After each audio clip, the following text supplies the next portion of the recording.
Perfect. Do you hear me all clear? Yes. Perfect. Great, excellent. So I would thank you very much for joining this webinar on the hostel industry. We will start.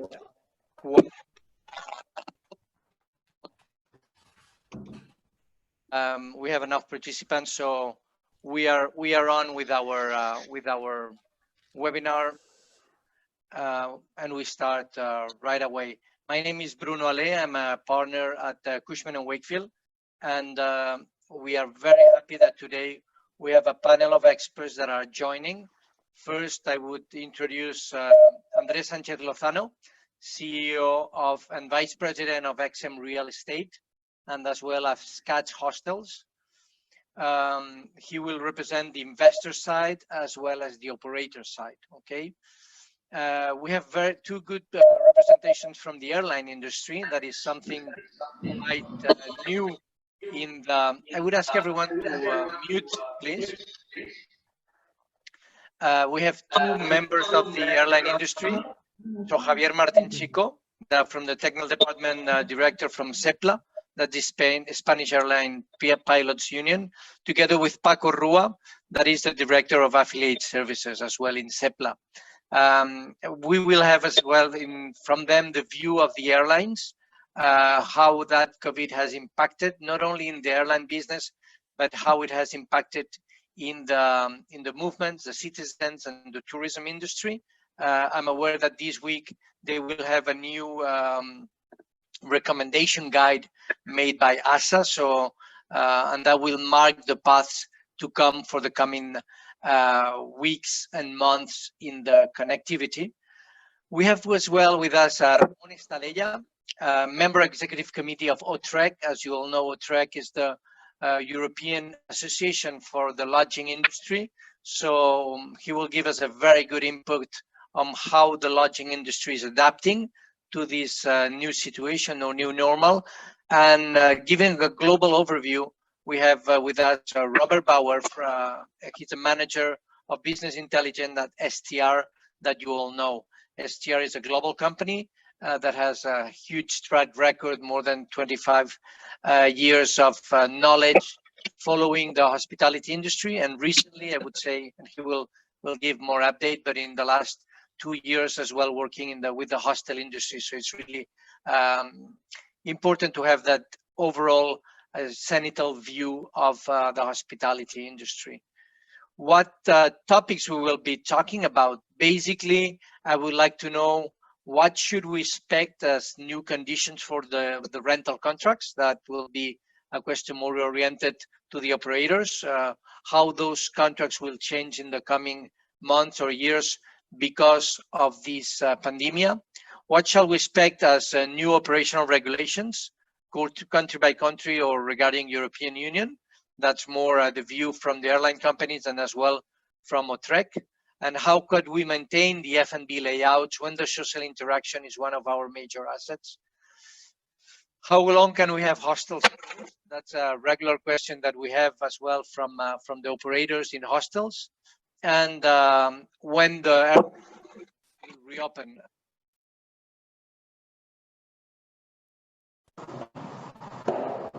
STR. So I will start, not to make more introduction and starting right away with the presentation. I'd like to ask a question, first question to Andrés regarding the operations. We are at the current stage of reopening hostels. From your point of view, Andrés, how are you preparing to this reopening, to this new normal? Could you give us some general information that I would like to, that will be very helpful for those operators that are listening to us? Well, thank you, Bruno. Thank you to everyone who joined us to share knowledge and give us and everyone light. Okay, I would like to try to be very concrete to your question, but I would like to start with, let's say, two important topics. The first one is this virus came to stay with us. We don't have to forget that, and we have to learn to live it. Okay, so that's a very important point that we will have to see how we manage. this situation and how we continue our lives. Okay, this is the first point. Second point is that our hostel activity exists since 19 years ago.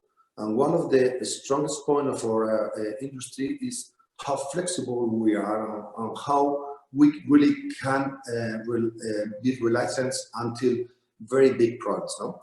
Going deeper, there are 4 main topics that we'll have to analyze.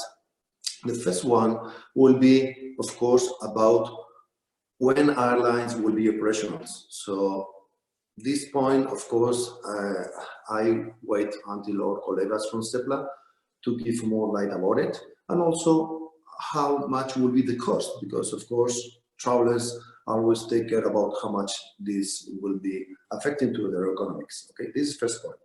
Second point is how the mandatory rules, mandatory measures from the governments will be applied in our industry.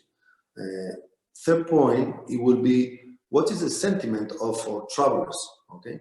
And the last point is this, the vaccine, when the vaccine will be in our lives, okay? So starting by the first, as I mentioned, I will let SEPLA go for later on. And going to the second one, everyone we heard about how governments are managing the situation. And I will not discover here anything that everyone knows already, because yesterday night, France and Germany announced a big launch of a 500 billion help for Europe, and I'm sure in that big amount of money will be the hospitality sector as one of the main benefits of this big amount. Okay, but the most important of the point 3 and point 4, it is how people feel to travel. Okay, and I was mentioned before, this came to stay.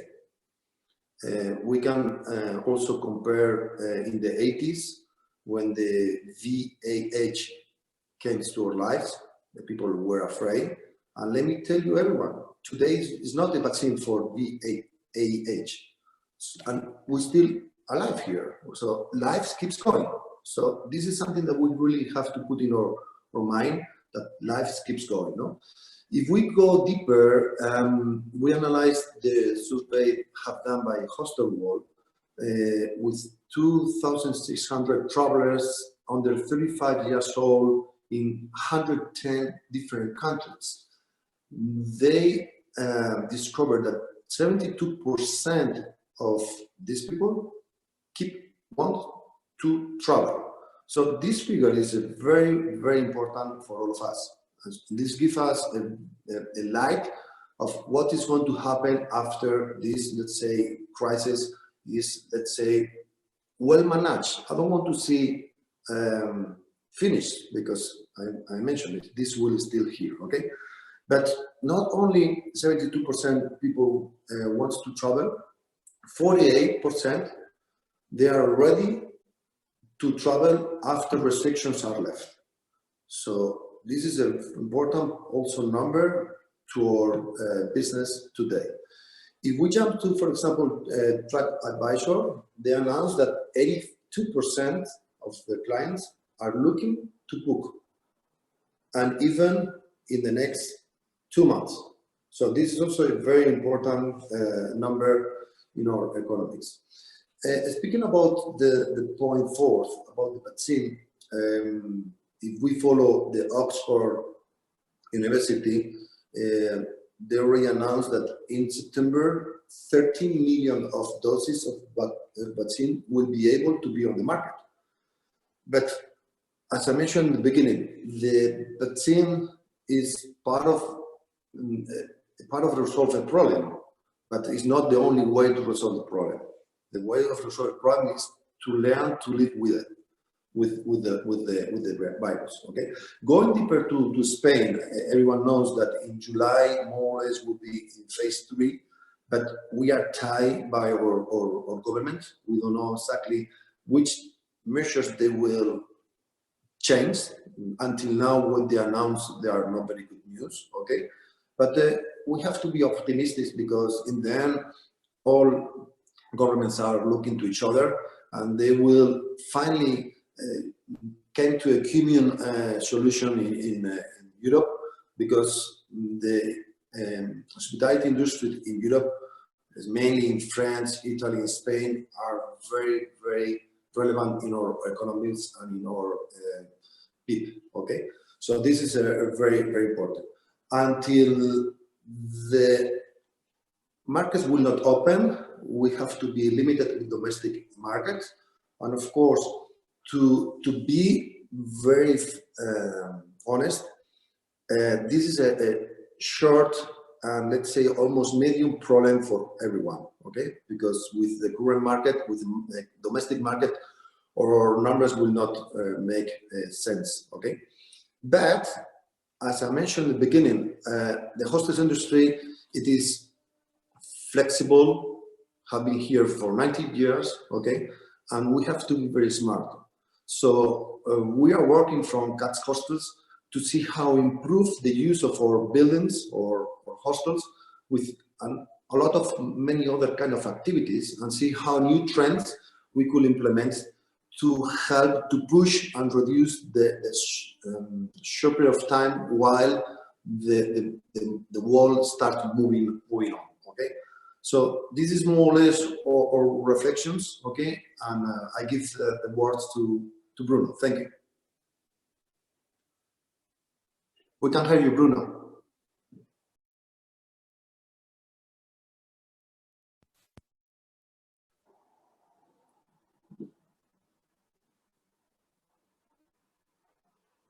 Bruno, we can't hear you.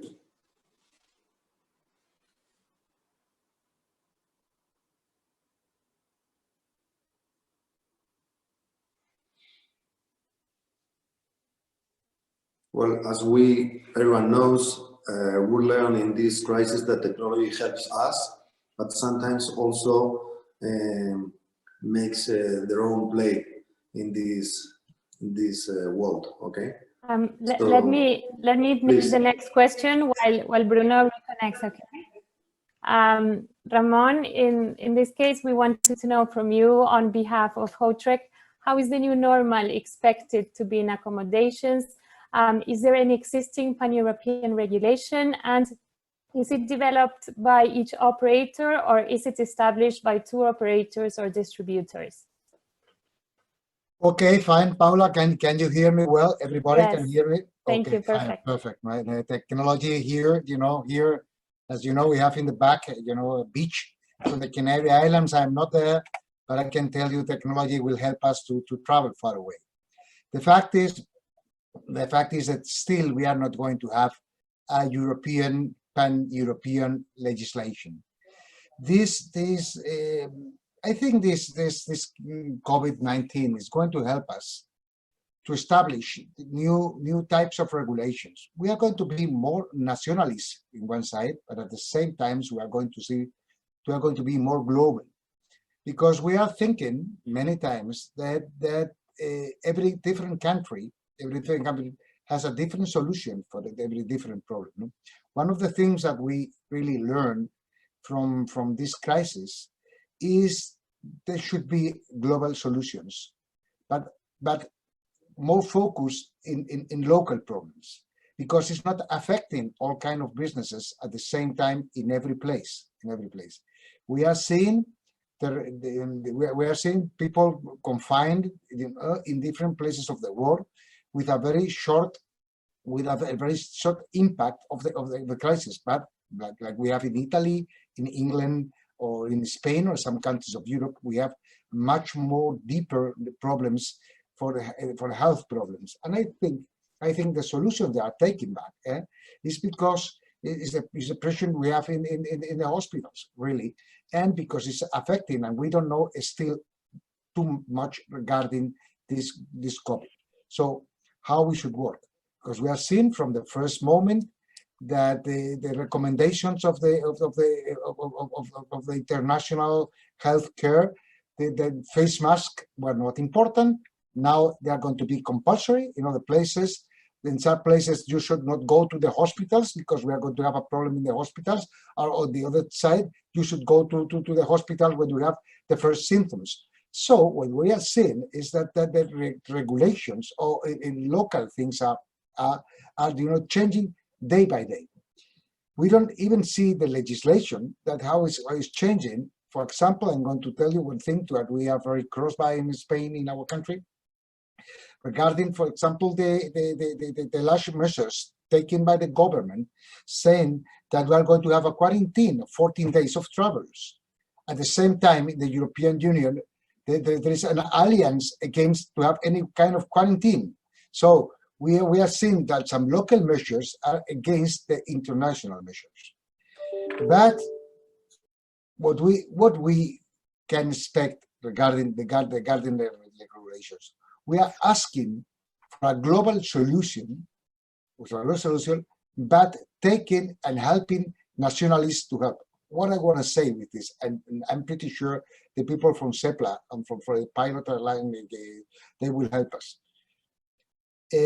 As you know, in Europe, we have a competence authorities, who are very strong, taking out the national or country health for one sector of the economy, completely against any kind of measures who are going to lock down the competence in between countries or in between businesses.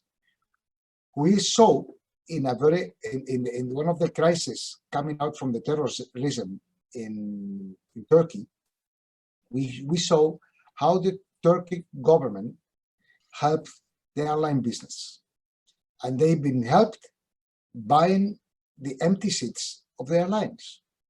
They say, please keep the airline moving, keep the slots, keeps everything.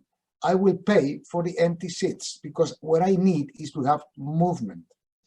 And this is what we tried several times in our country or even in our regions to help the airlines to have more movements. Say now this is forbidden. One of the things that we are seeing at the European, that say, okay, we are going to drop down all these kind of measures for a certain time, just in order to help some countries. We need to help the southern countries of Europe, because all of them, they are very much affected, like they have been in Greece or in Croatia or in Cyprus or in Malta or in France or in Italy or even Spain or Portugal. We will need some movement. At the same time, so we are going to be afraid, and just going to open the floor for this discussion, is to have too many protocols to apply. We want to have a European protocol for travelers. We want to have a European protocol for businesses. We don't want to have a regional one or a national one. One is different from the other. We are working in Spain, at least we have only one protocol. We've been all working together, the health system, the trade unions, all the different types of enterprise, from the big ones to the small ones. We had a very good experience that we are exporting to our colleagues in Europe, because we had 370 hotels open, or let's say lodging establishments, not hotels, because there were some of them, the very big ones from hotel chains, to some of them were hostels and pensions. They were open during the most difficult moments of the COVID coronavirus. And these 370 hotels, they work with a protocol, only one protocol for all of them, and they work perfectly. So right now, what we must thinking in measures, just how we are going to open the businesses, but we must start thinking that in the future, if we are going to survive with the coronavirus, it's going to be very difficult for a business, for a tourist business. So I'm thinking more in how to have this, how we are going to cross the bridge, how we are going to put the bridge from one side to the other. So in the bridge, there are going to be some measures, health measures, but at the end, we are going to live like we live with the gripe, and we are going to live with the rest of the virus which we have in the atmosphere. No? And I think they're not going to be too long. They're going to have a vacuum, or we are going to have a remedy. So it's going to be different if we speak how we are going to survive the tourist business with the problem, how are going to be the future, and what kind of measures we should provide to the companies from the big ones to the small ones, to survive and to maintain employment and to maintain the infrastructure, just to the end. This is the war of the 21st century they're going to battle with. In this war, it's different from the previous wars that all the infrastructures were destroyed. In this particular case, nothing is destroyed. Only is destroyed, our internal confidence. So I hope in a short-term basis we will recover it.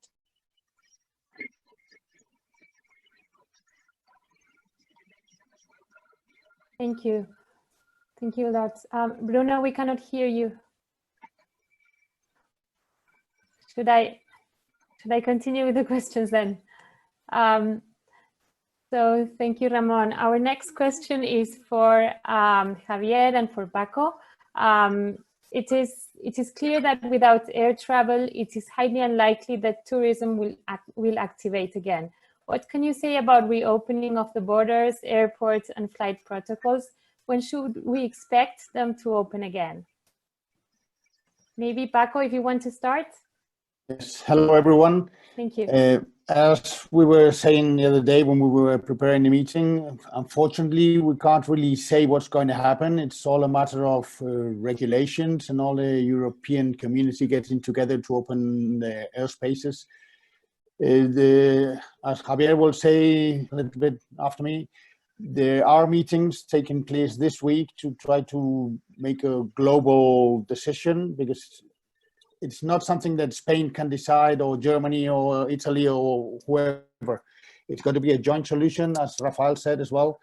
It needs to, not only the regulation to be the same for everyone, but also they've got to put up measures to bring up the confidence of people to travel. It's no use of maybe restricting what they were trying to say, restricting 50% of passengers or 50% of guests in hotels if people are still afraid to go. So I don't know, they need to do some regulation that makes everybody confident on traveling and moving around. Javier, maybe you can say a bit more about the reunions that are taking place. Hello, everyone. First of all, I would like to thank you all for inviting the airlines or the air transport sector to this kind of webinar. This was Paco was saying, it was absolutely right. We are working in aviation. All the regulation is done by the European Commission. So we have several working groups, more technical or more industrial, in Europe. We are represented by the Europe Cockpit Association, all the pilots association, and giving the technical inputs to the European Aviation Safety Agency, where it's in Brussels, and it works hand by hand with the European Commission. One of the things that finally, after pushing and doing lobbying and trying to explain that the aviation sector, we cannot work with the reduction of passengers unless the government are ready to pay those empty seats. What it looks like, really, some countries they are thinking about. Spain, we are trying to talk with the Minister of Transport about this subject, asking the government to pay for this empty seat if they need it. The good news about it is that the European Aviation Safety Agency doesn't think, as we explained about the different kind of recirculation of the air in an aircraft, they don't think that it has to be mandatory, the reduction of passengers. So okay. we are yeah. I'm sorry. Oh, okay. So the good thing is that Europe is going to push, of course. All the countries want to. Many of the countries in Europe want to fly to Spain. We also want to open different corridors. So right now, where we are working is between countries like Germany, like France, like Italy. We are working with countries to try to harmonize procedures and protocols.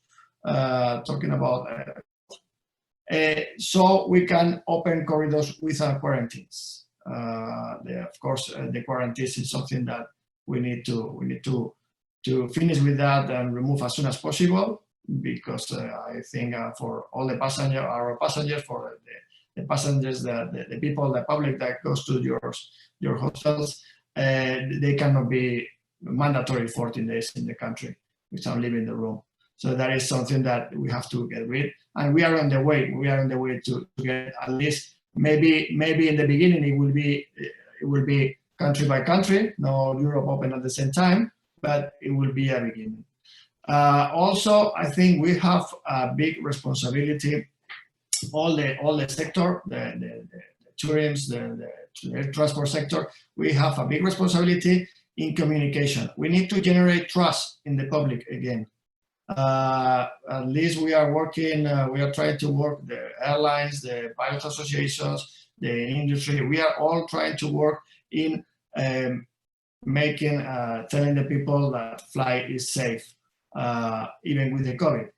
Maybe it's not possible to get the COVID-free immunity passports or that kind of measures, but at least it has to be, we have to send a message that the COVID control areas. So Javier, one small question regarding those points. You're talking about these corridors.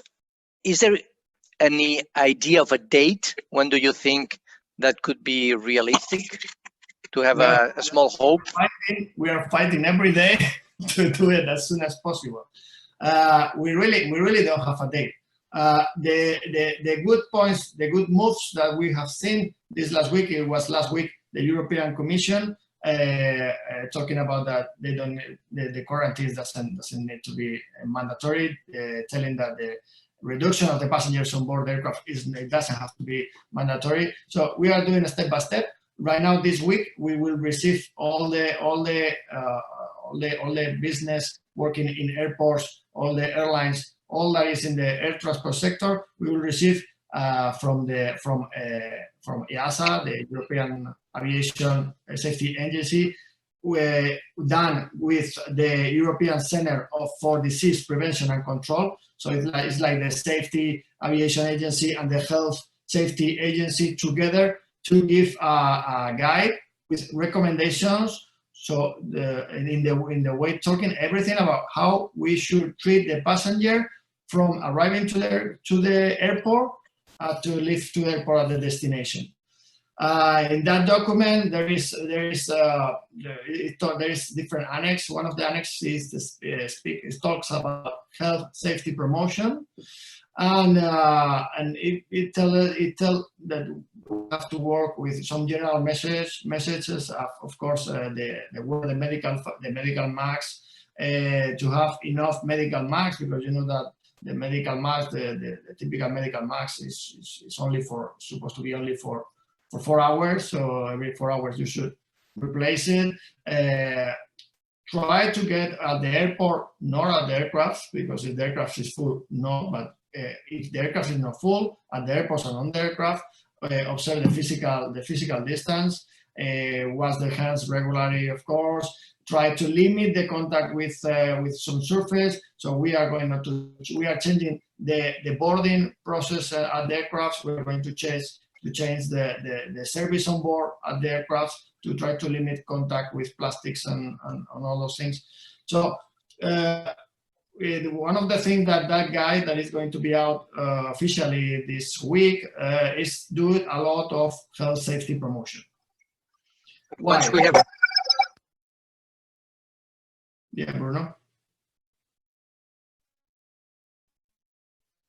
I don't hear you, Bruno, right now. We can't hear you, Bruno.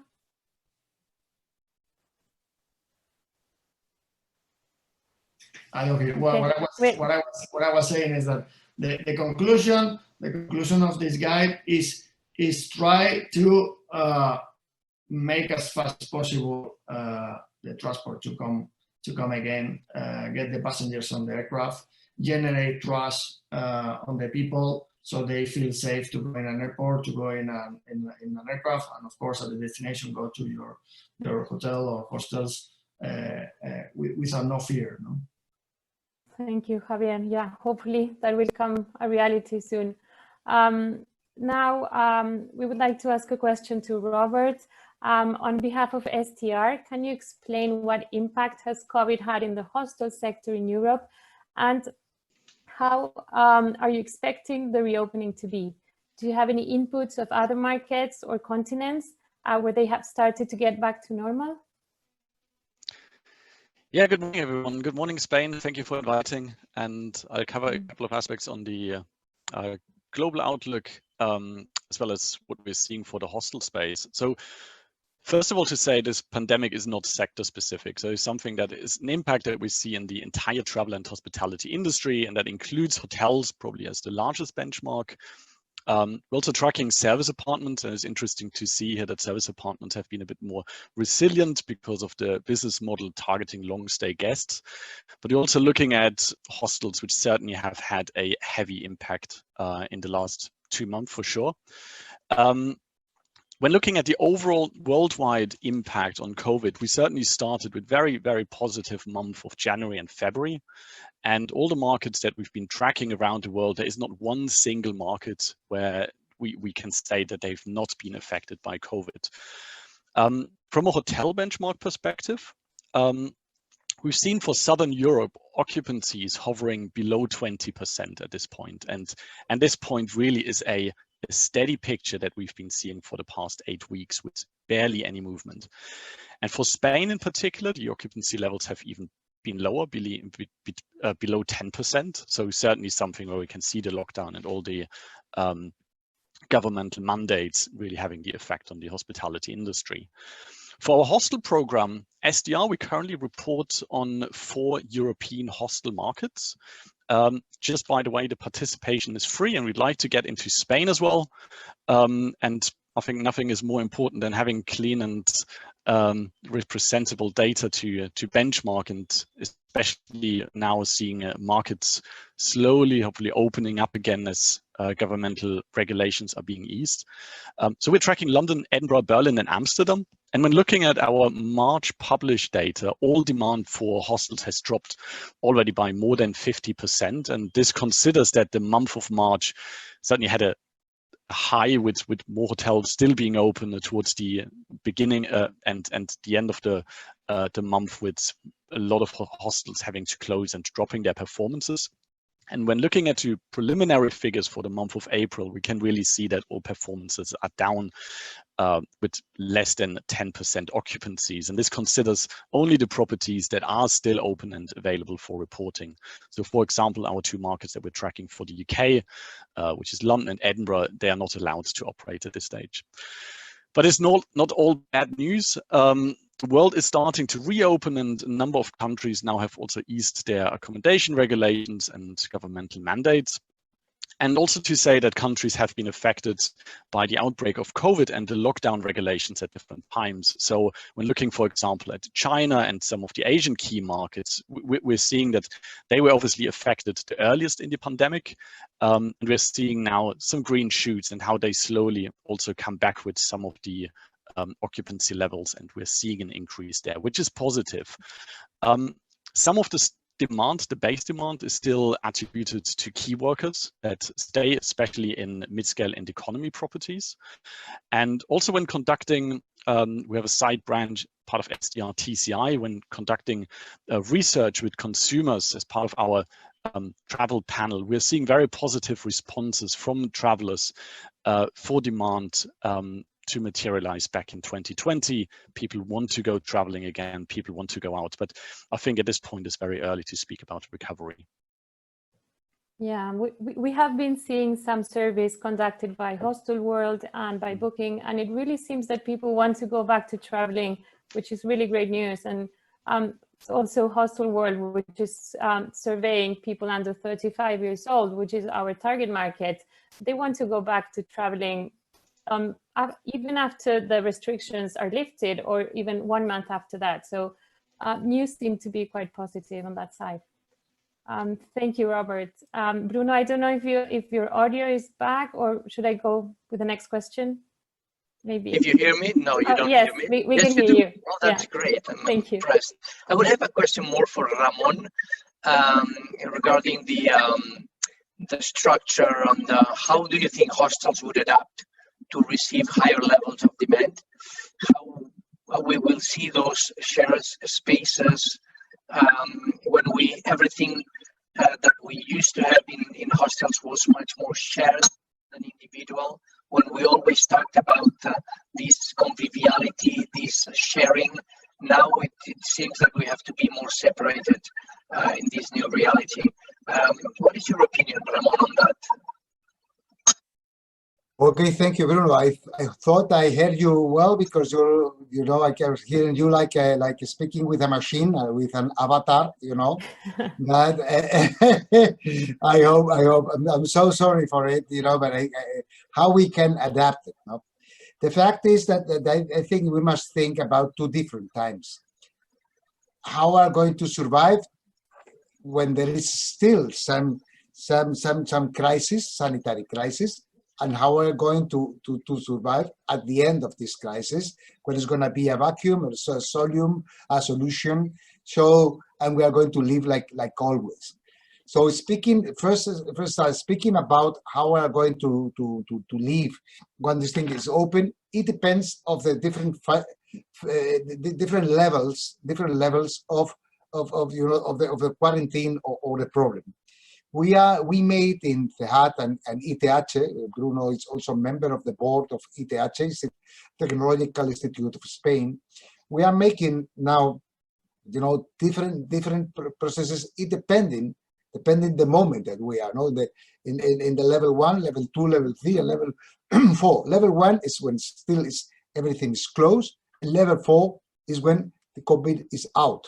So in between now, thinking on the number 2 or level number 3, we must live with it with different protocols. You know, first of all, we are going to, from the employment point of view, we must start thinking how we are going to survive with how the people is going to work on it. You know, thinking of employees. You know, what is going to be the protection of these employees, when are going to go, when they're going to clean rooms, how they are going to clean these rooms, how are going to organize the spaces, how are going to have the internal meetings with the people, how is going to be the physical disposition of the how the people is going to circulate in the business. So regarding hotels, hostels, or big resorts, it's going to be completely different, you know, because we know there's some hotels that they are vertical and some of them they are flat. So regarding hostels, we have the rooms and we have the common spaces. No? Regarding the common spaces, if we are going to just, for example, we have some provinces or regions in our country that's starting to get open, you know, the disposition, they say, you cannot give food in common places. No? So that means you only can serve the food in the rooms. I think there's going to be a question of 2-3 weeks maximum. We know we cannot survive thinking that we are going to serve the food in the hotels or in the hostels in the rooms, or there's not going to be breakfast. This is only a question of 2 weeks, 3 weeks, because if we think that we are going to serve breakfast on the rooms, that it's better not to serve any kind of breakfast and to go to the bar and to go down like we did many years, you know. So it's not a question of thinking how we are going to use, you know, the common spaces. In the second level, what I think, the third level, you know, it's going to be much more open, you know, like it's going to be much more free circulation of people. We still must think how we're going to protect the employees, you know, just to have, and how to going to avoid with some type of fast test and thing like that, or even a passport, sanitary passport in the European Union. I know it's very difficult. I know many people travel by car. I know it's very difficult to have, you know, a common application, you know, in the mobile phone like they did in Korea or in Japan. So I think this thing is not going to work in our countries or in the United States. I think much more is going to work in some Asian countries.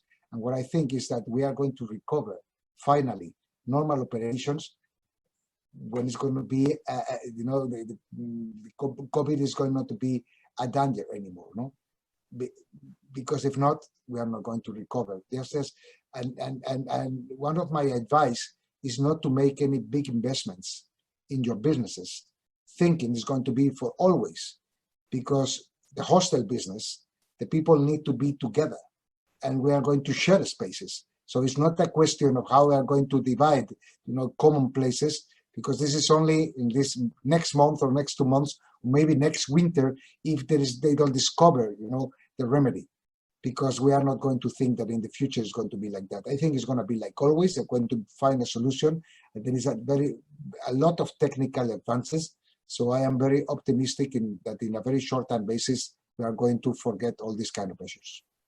Thank you, Ramon. Very interesting. I would also like to have Andrés's opinion on this from the perspective of the hostels. What's going to happen with the common areas, shared rooms, shared bathrooms, sharing everything? How do you view this? I'm concerned that we don't have enough time already. So maybe Andrés, you can also tell us about the lease agreements and if you've seen any changes there and what will happen in the future with this.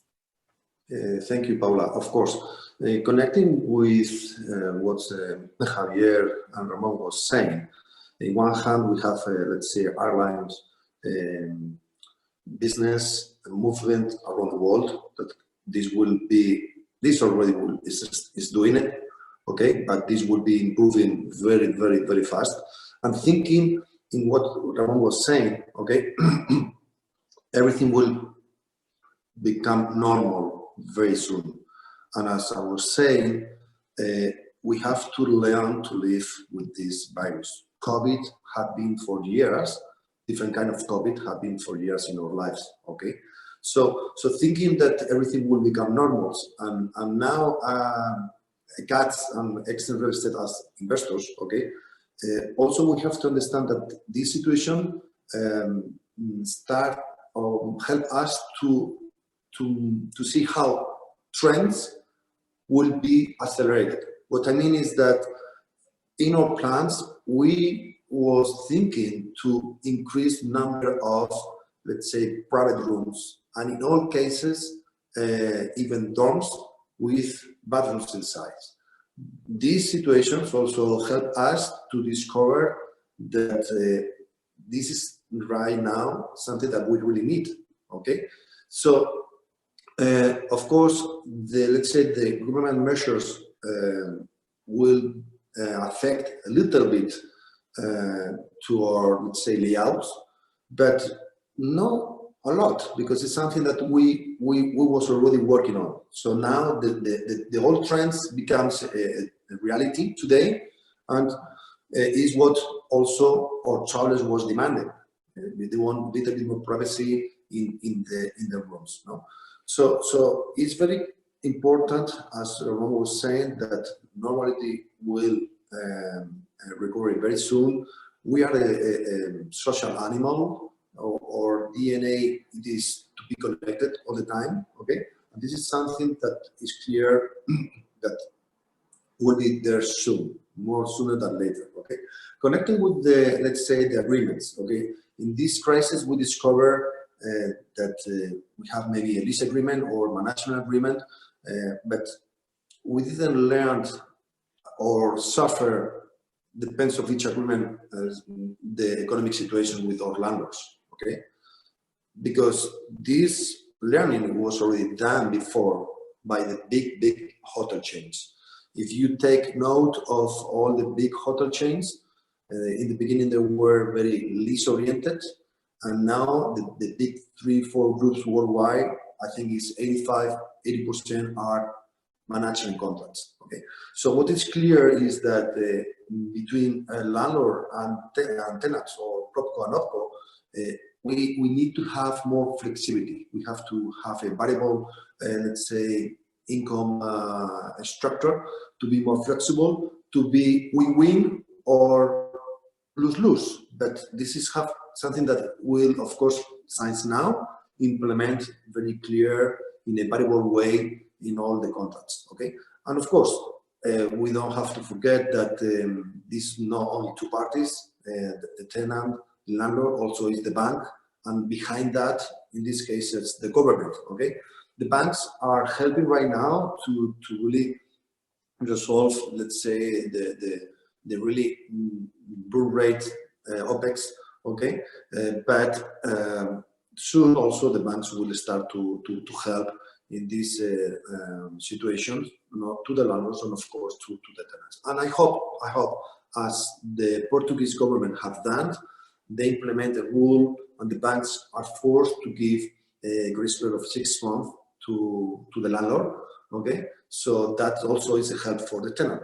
And this is part of the measures and the helps that the Community European will, I'm sure, implement all across the Europe. Thank you, Paula. Thank you. We didn't receive many questions in the chat, so I'll continue with one more question for the speakers. Ramon, this is a question for you. We have seen how the digital transformation has become our reality in many different aspects, such as teleworking, online payments, etc. How would you evaluate this change, and where do you think we would have further scope for growth, and whether there's any European country that has a competitive edge?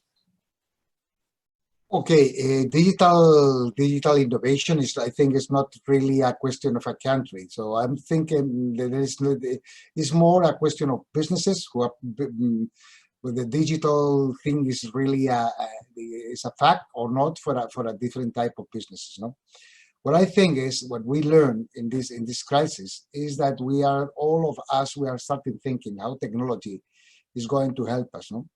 So we, for example, let's say 5 months ago, many of my colleagues that were fighting with platforms, regarding commissions, or we are fighting how to go straight to the client, or we are saying how we can operate no more. Right now we change. We are having right now fantastic relationship with the platforms, with the opinion web pages, like TripAdvisor, all the fact. Everybody is looking for a better communication with the client now, and also internally speaking, how to be more efficient. We are seeing that many people is investing how to be more efficient in everything. Just an example. Now when we check in a plane, we can choose the seat. Sometimes we pay more for the seat. We have our boarding ticket and we go in straight, and we don't have to go just for the front desk.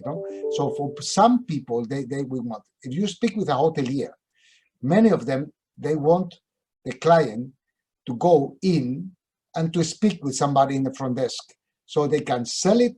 They can advise them. They can offer different services. So things like that. They want to have this personal relationship. But we've seen at on the other side that there are clients who they don't want to lose this 10, 15 minutes. Sometimes a queue also to go in, and they prefer to go straight, to have the key on the telephone, to go into the room and not to see anybody. So we must adapt. We must be more flexible. The digitalization that was before this crisis is going to be after this crisis also, but we are going to work hard on it. Thank you.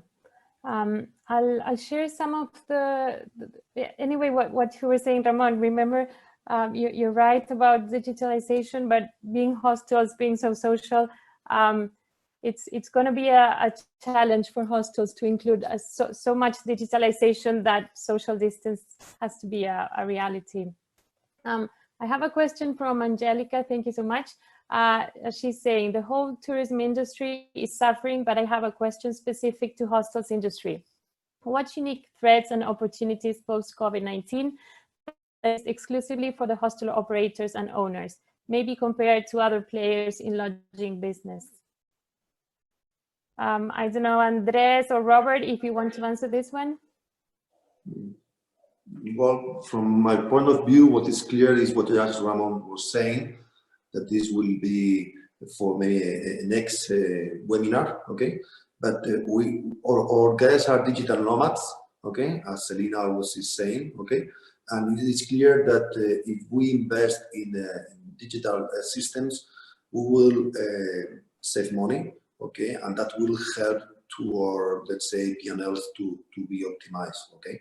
I don't know if Robert wants to say anything else.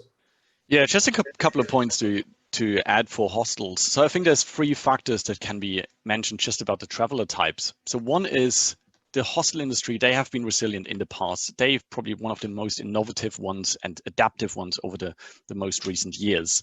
Secondly, we're targeting a very young group of travelers. So this is usually a group of traveler that is, first of all, less in risk, but also less risk averse. So these travelers, they do want to get back out. They do want to meet other people. They do want to travel. And now bringing this to hotel operations and revenue management. Obviously, there are challenges around social distancing and attracting of group businesses, for example, especially in the beginning when we start to get out of this lockdown situation and travel is only going to pick up slowly. But if we see that what a couple of hybrid hostels have done, that, for example, have a mix of double rooms, family rooms, over just dorm rooms, they certainly have a much more flexibility to manage their inventory and to apply revenue management to what the demand allows and what they can get to back at the different stages coming out of the lockdown. So I think there are positives that we can see, even though it will be a slow start probably to come, and it's probably also a phased approach with other accommodation types to also benchmark against and see how they're doing and see how markets are performing. So I think, but this is from a revenue management opportunity, I think a focus that hostels should put on. And the other point is, I think hostels need to look the same as hotels and service apartments. They need to understand how the market is behaving, and they need to have access to data. I think for hostels, and speaking a bit about technology, it is less common to have revenue management practices in place. It is less practice as track record for hotels and airlines for many, many, many years. I think this is something that is only starting now to evaluate more. And yeah, the access to clean data is important. The access to follow the markets. I think any market pickup is important to just monitor and see how this can be measured in terms of segmentation, in how revenue managers work closely with their marketing and their sales departments to find the right strategy, to target the right people, to offer stays that are safe, and also offer basically a good option for families and young people to find hostels and choose hostels maybe over other accommodation types just because of the business model where hostels are in. Absolutely. Yes, Ramon. Yes, Paula, I think there is now a new opportunity is coming, because now with the teleworking, I don't know in English it's called teleworking, but you get working in distance, with the new this type of rooms or work from wherever, because there is a lot of different names we can put. The good thing is now we can work from any place, so we don't need to be anymore in the offices. So why not? I'm not going to be next week in Lisbon and just going to a hostel. If they provide me the place where I can work, so I can be 4 or 5 hours working, I can work anytime, I can reply to all my mails and just to have these meetings. And if I have this picture behind, or you have your picture with your trees, Paula, I don't really know where you are, and I don't need to know where you are, because you can work in every single place. That's a great point, Ramon, because one of our participants was asking just that. What is the opportunity for hostels with all this teleworking? The opportunity is now I can choose where I want to be. Absolutely. And then I can move. I can see my friends in New York City or in Toledo. I can go wherever because I can work, and I don't have to go only for weekends. So I think it's a very good chance. I can go. Imagine that I love the opera, or imagine that I love, some theaters, or I love to go to see golf tournaments. So I can decide I can go to a hostel to Manchester to see a golf tournament down there. I can be 4 or 5 hours and then to come back to my place. The necessity that we are going to need is to have places where I can work safe, you know, with a very good connection, with all the technologies they can provide me. So, and then I can be comfortable. So I can be in any place. It's not necessary anymore to be for certain type of people, you know, working in the office or working at home. So I think this can be the chance, but you must provide the security that they are going to find what they need in the place. Absolutely. Thank you so much. We only have 3 minutes left, so I will leave the final words to Andrés, but first I want to say thank you all for participating. We have 100 participants, which is great. Thanks a lot to our speakers. I'm conscious that we had more questions coming in the chat. I'm sorry we didn't have time to reply. We'll make sure we'll send you an email with our thoughts on this. And thanks, Cushman, for the participation, for the collaboration, and thanks Europe's famous hostels as well for joining us in this webinar. I leave the final words to Andrés. Thanks, everybody. Thank you, Paula. I wanted to finish with some note that yesterday I received from a close friend. Okay, she is right now listening to me, so I will be prudent and I will say the name, but I will read it. So please listen, because I think this is a very important point. Okay. For a small amount of perspective at this moment, imagine that you were born in 19th. Okay. When you are 14, World War I starts, and end of your 18th birthday with 22 million people killed. Later in the year, the Spanish flu epidemic hits the planet and runs until you are 20. 15 million people die from it in those 2 years. Yes, 50 million. When you are 29, the Great Depression begins. Unemployment hits 25%, global GDP drops 27%. That runs until you are 33. The country nearly collapsed along with the world economy. When you turn 39, World War II starts. You aren't even over the hill yet. When you are 41, the United States is fully pulled into World War II. Between your 39th and 45th birthday, 75 million people persist in the war, and the Holocaust killed 6 million. At the 52, the Korean War starts and 5 million persist. At 64, the Vietnam War begins, and it doesn't end for many years. 4 million people die in that conflict. Approaching your 62nd birthday, you have the Cuban Missile Crisis and tipping point in the Cold War. Life on the planet, as we know it, could well have ended. Great leaders prevent that from happening, and as you turn 75, the Vietnam War finally ends. Think of everyone on the planet born in 19th. How do you survive all of that? A kid in 1985 didn't think their 85 years old grandparents understood how hard school was. Yet those grandparents, and now great grandparents, survived through everything listed above. Perspective is an amazing art. Let's try and keep thinking in perspective. Let's be smart, help each other out, and we will get through all of this. In the history of the world, there has never been a storm that lasted. These too shall pass. In cats, we have started to see green shoots. In April, I think everyone start to have a new life. So thank you, everyone. We have to be positive. thinking that this virus will stay with us and we can live with it. So thanks a lot to everyone, and bye-bye.